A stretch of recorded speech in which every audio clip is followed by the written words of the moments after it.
Joining us right now is the governor of the great state of South Carolina, Nikki Halley. Good morning to you, Governor. Good morning. It's a great day in South Carolina. The Republican governor of that fine state with us right now, Governor Nikki Halley. Governor. First of all, it's a great day in South Carolina. It's a great day in South Carolina. It is a great day in South Carolina. It is a great day in South Carolina. It truly is a great day in South Carolina. It's another great day in South Carolina. I'll never get tired of saying that. It is a great day in South Carolina. It's another great day in South Carolina. It is a great day in South Carolina. It's one of Governor Halley's signature stamps on South Carolina. It's a great day in South Carolina. How may I help you? Nikki Halley wants her employees to greet people. It's a great day in South Carolina. How can I help you? Every person, not just the main line, every single person that is called, it's a great day in South Carolina.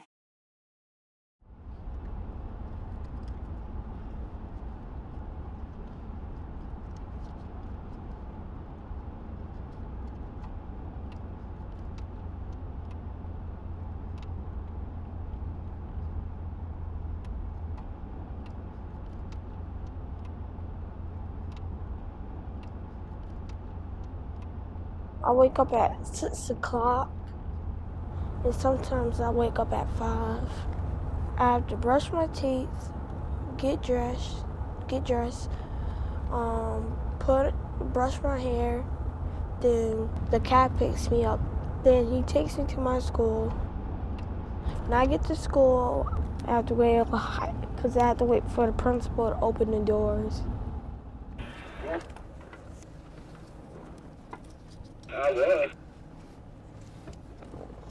I'll stay in the cab for a while, then Miss Pascal will come, then she will walk up to the door and unlock it.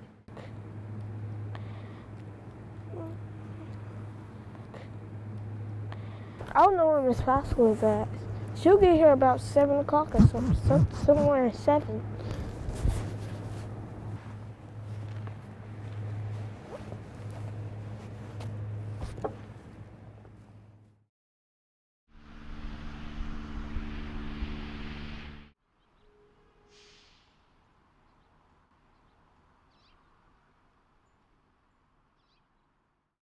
Right now, for the next couple of months, I'm thinking about how to keep the electricity going, how to keep the land, how to keep food in the house, how to raise 3 kids and trying to keep their needs within balance.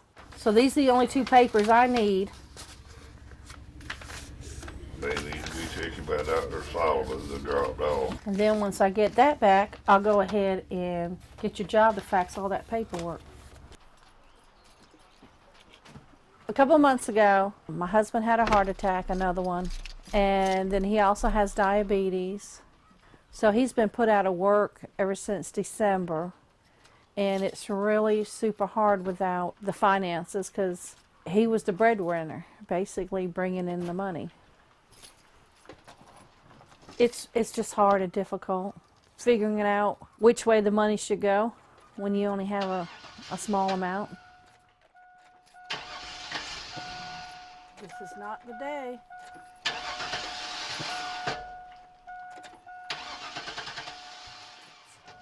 Today, I had to make a decision. Should I pay my husband's medicine or get the phone put on?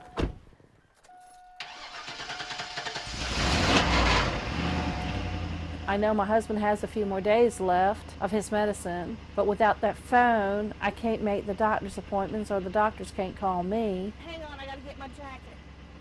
You can see the stress that I get through. So what is the least of the evils I have to play with? Right now, the doctors put him out because he'll fall asleep under the wheel. That's dangerous. Not just for him, but to whoever else is on the highway. We've got his heart under control, but we're trying to get his diabetes now under control. I'm willing to do what it takes because we've always worked.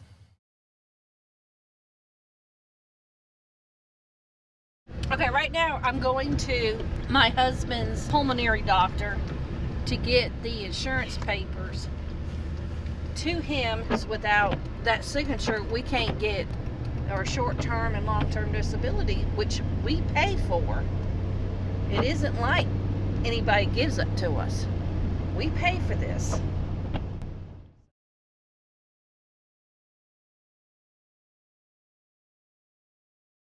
We're waiting on a signature for our lives to continue. We literally have to rely on the doctors to sign this paperwork so we can get the money to come in. Because without that, we can't survive.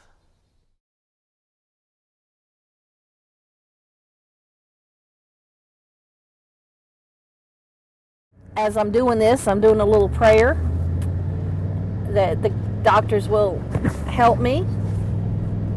And if they don't, then I have to see if I need to bounce a check, because that's the only way I can get these paperworks in order so we can get the finances coming back in our house. You want more? No, that's cracker. Do more, both hands. More, please. Victoria has 5 diagnoses. She's got profound mental retardation, severe autism. She has epileptic seizure disorder, self-injurious behavior, sensory processing disorder. Victoria loves noodles. One thing she just loves. She's a puzzle. She really is. There's not any one thing that you can figure out about Victoria. And, you know, she has her little routine. Are you watching that? Big Bird. She just recently got on the Medicaid. It's a complex children's medical waiver. Terry had lost his job 3 months ago. And, let's see, November. And so at that time, we lost our insurance. Victoria, like I said, is on the Medicaid now, but my other two, Kerrigan, one being juvenile diabetic, she needed her medication, and we couldn't afford it.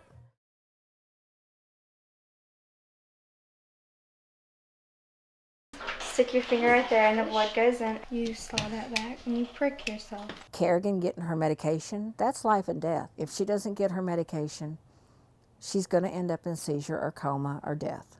One of Kerrigan's strips, one of these right here, one box, will be close to $400 for the month, just out and out paying it. When we had insurance, we had 3 boxes for $20. When you knew that we were having a hard time getting your meds, did it cross your mind? Yeah, it kept me up at night. It kept you up at night? See, because what can happen is a person's sugar can either go so high or so low that they would seizure and go into a diabetic coma. I didn't want to fall asleep and then not wake up. Go into a coma. Anytime I think about, like, if I didn't wake up, then it would, like, keep me up longer, and then I just, like, start to draw or something. I just tried not to think about that. My spine is deteriorating. I've got swelling in here. This is where my spine is so bad that it's also, my muscles have split in the back, and this is the swelling from my muscles splitting. And I've always put my needs last as a mom. I think all moms do. And not having the medication, you feel like you're out there so many times. And it sounds like, oh, so what if they get off their meds? They'll be fine for a while. It's hard. When the whole reality hit of, okay, just one of my medications out of 8, you know, is going to be $400 and some for the month. And, you know, you can't really think which is the most important medication I need. Then it gets to the point very quickly that you realize the medications are out the door. Okay, you just have to come off the meds, cold turkey, you know, and pay the rent.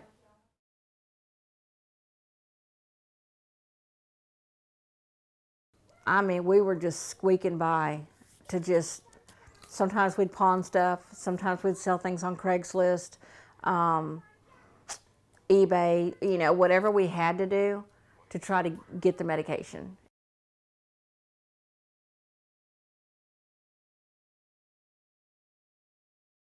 I'd been off my hormones, my antidepressants, my blood pressure, my anxiety, my medication for my neck.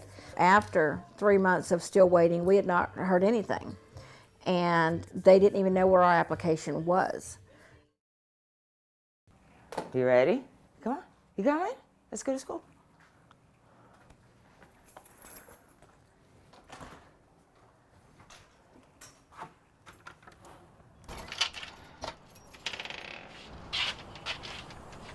All set?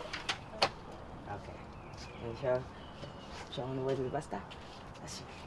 Where we are right now, we have definitely moved up in our environment.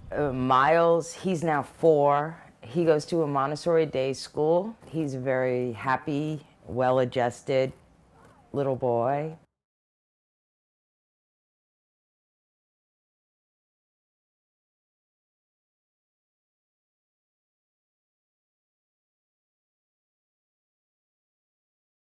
When I moved into Orleans Gardens, I literally had a baby, the baby's clothes, and the baby's crib. A little bassinet and a stroller. That's basically all we owned when we moved in there. I wanted Miles to have a stable home. I wanted him to have things that other people have. Now what do I do? The only logical next step was for me to go to college. So I went to Trident Tech. I worked really hard, and I flourished.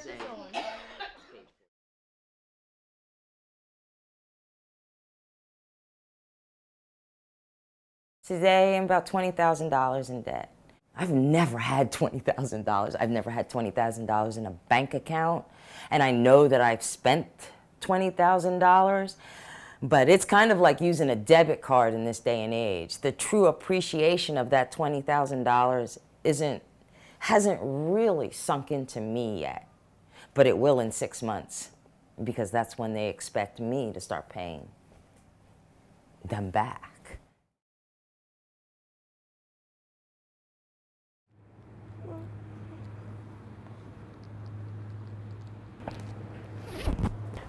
This is what I do when I get to school. I come into the cafeteria. And I put down the benches.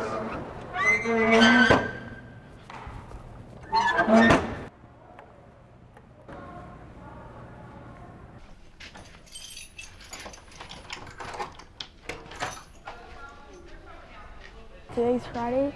So I had to get the puzzles from Miss Smith's office, the assistant principal. Good morning.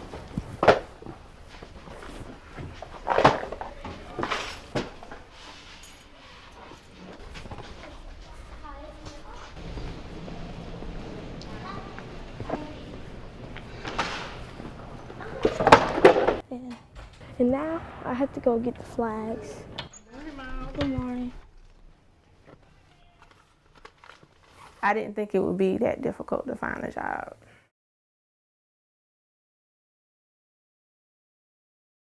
And for me, it was bad, but I was so much concerned about Miles. It's not just me, it's him. I was more concerned about him than myself. I just want him to be able to go to school every day, and I want him to make sure he eats. I want him to have clean clothes. I want to keep his hair cut. That's all I want.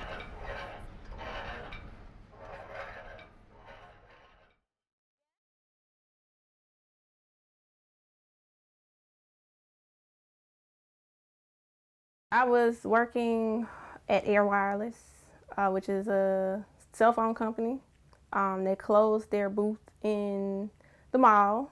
When I was at work that day, maybe for about 2 hours. There was no forewarning. There was, we're thinking about closing it. They didn't give us a day in advance. They basically let us work up until the day that they decided to close it. And once I lost my job, I was out of work for like a year altogether. I applied in the city, I applied outside the city. I was applying, in a month I was applying to maybe about 400 jobs. I applied in-state, I applied out-of-state. I would go online, I would read the newspaper, I would walk in and ask for applications and fill out applications in stores. I'm registered with maybe about 20, 30 temp agencies from here to Charlotte. No one called, no one emailed for months. It went on for a year. I depleted everything in my savings. I depleted everything I had in my checking. I took out some of my IRA account. So now I'm basically having to try to rebuild that back up. It was at the lowest, but I did everything I could to try to keep him normal.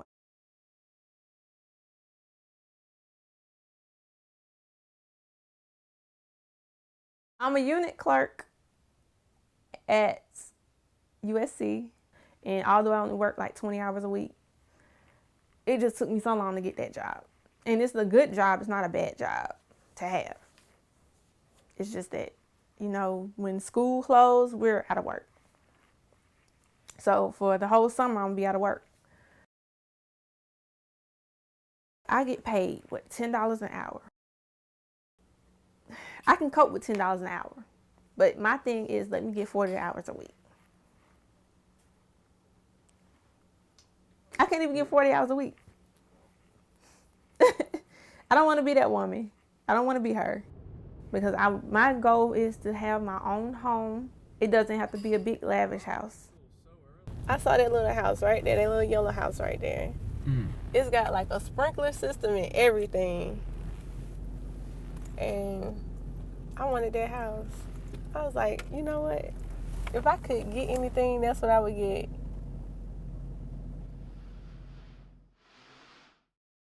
You know, when I was growing up, everybody talked about not getting on the system. And once you get on the system, you're going to stay on the system. It's people who don't work.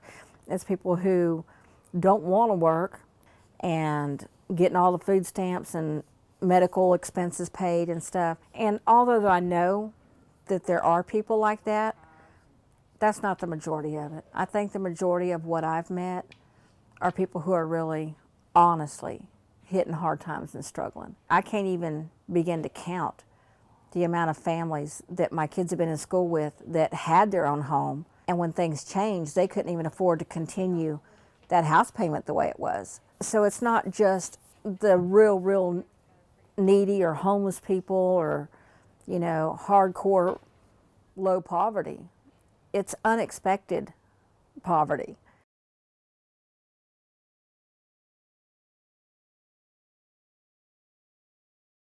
I think right now we owe out about $2,200 a month. He hasn't brought a paycheck home but twice in the past month, and it was $300 both times. You know, are we going to end up, I hate to say the word homeless. You know, when you have a special needs one who only understands a certain way, you know, you can't just be homeless and it work out for them mentally. It doesn't work that easy. Well, I know I love my husband, and I know I need to pay for his medicine, but I also love electricity, so basically I paid the electricity first in order for us to have it, because that's just necessary.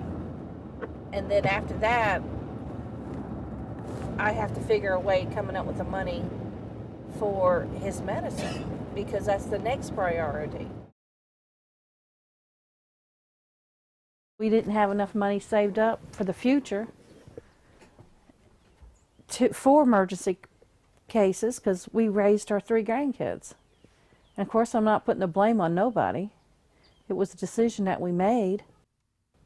The kids can't go to sports, participate in sports, because I don't have the money for that. We don't got a lot of money. We have to go to like Goodwill or whatnot, so you don't get the feeling you're wearing new stuff. We're not able to go out and eat. Let's get the table and everything set.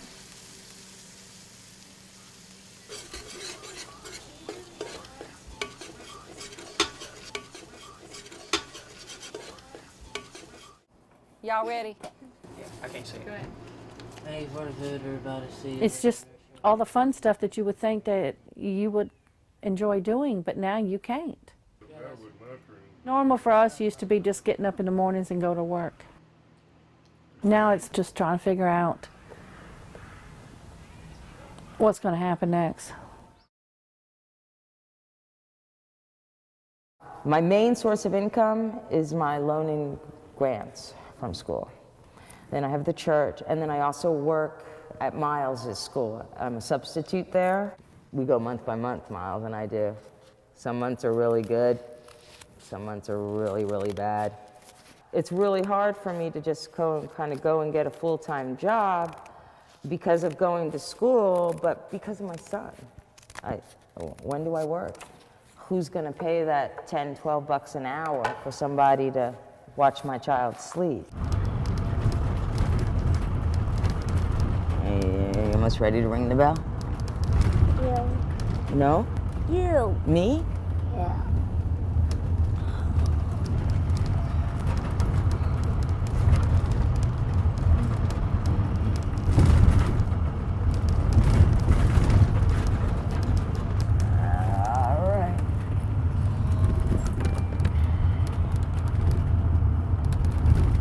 Station stop is Montessori, Montessori, Montessori, here we come. Here we go. We're going to the bus stop right there.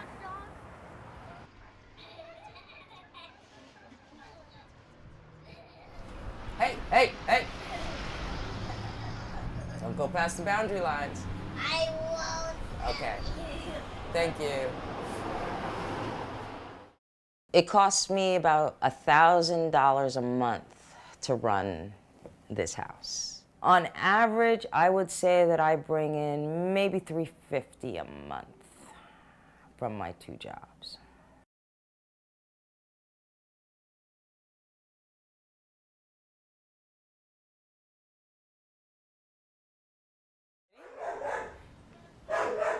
Oh yeah! See that? I did. That was cool. That was awesome. I get $347 a month food stamps, which is great, but I also get penalized because I have a part-time job. They actually deduct money from my food stamps.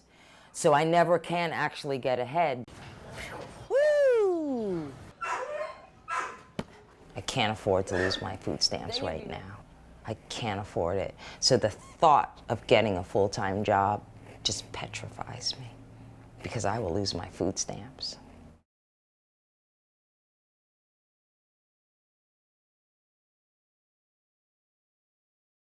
Hey kids, I gotta go. I'm gonna go to school, okay?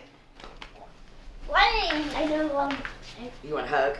Ah, my best boy.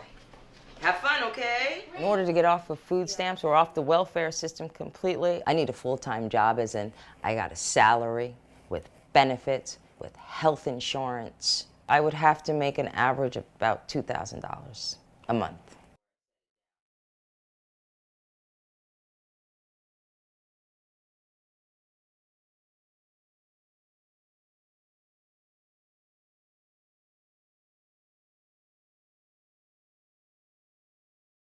I've been raised, you work your hardest, be proud of being from the United States of America.